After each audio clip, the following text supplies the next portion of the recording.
What is a toxic work environment? What is a toxic work environment? Who bears the responsibility when the issues in the workplace have not been addressed? Who bears the responsibility when those issues have not been addressed? Is it the manager? Is it the employee? Is it the company? If there is a tragic situation that happens in the workplace, should the company pay for the funeral? Is it the company's responsibility when they were not directly the cause of the tragedy? Hello, Professor BJ. These are some questions that I ask. I want you to ponder over the last several days. As we know, the McDonald's tragedy that happened. Again, condolences to all the family members, the children, the community, for the manager that was unalived. These are some very valid questions. Whose responsibility? Again, this is for education and training purposes only, not a blame game. The question again is, in an environment where there is discord, where there is conflict, where there are issues, is it the company's responsibility to address those issues? At what point does the company intercede?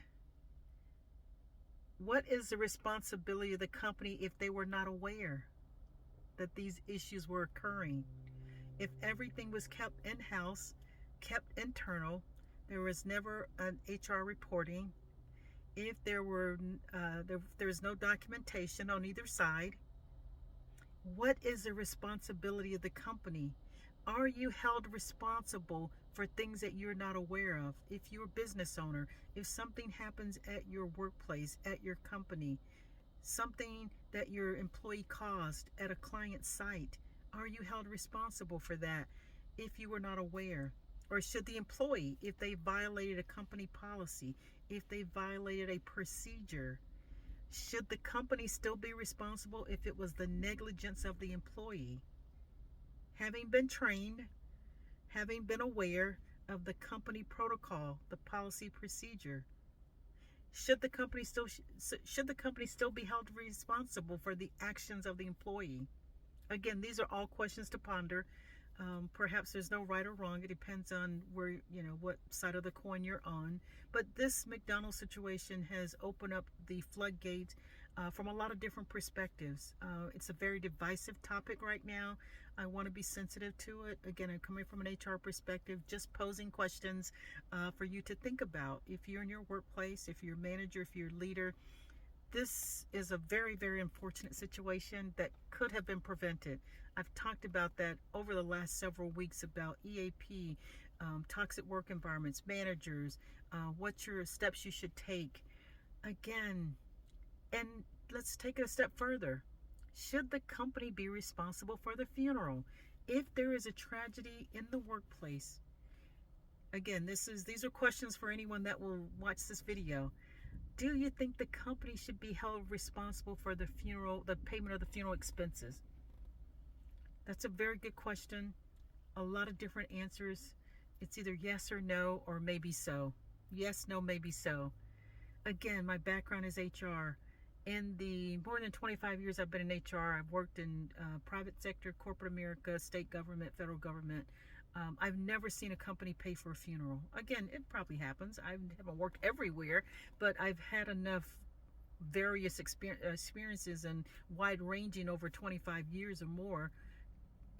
Again, my professional experiences, not saying that's right or wrong. Please be clear.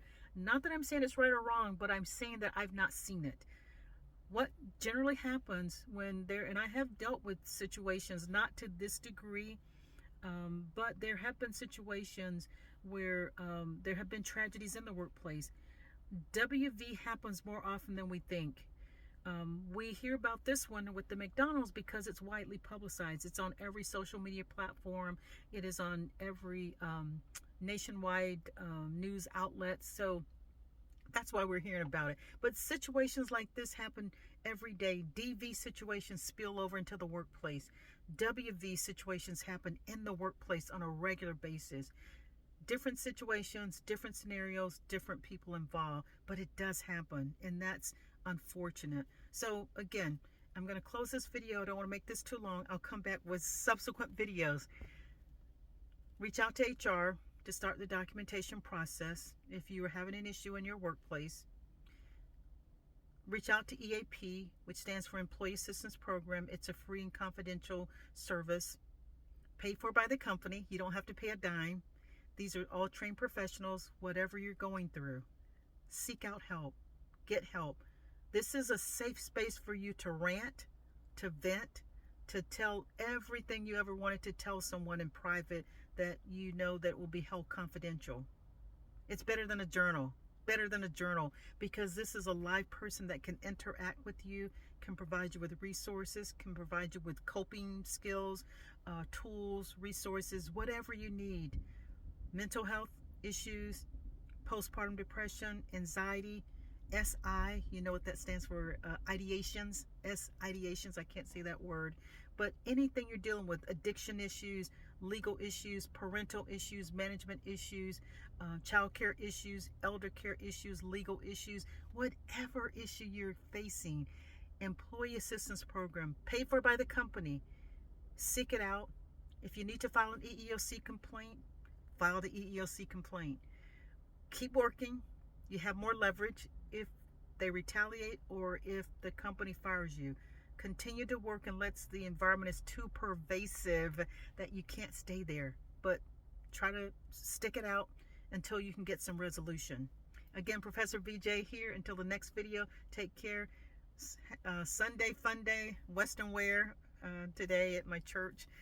So take care and enjoy the rest of your day. Bye-bye.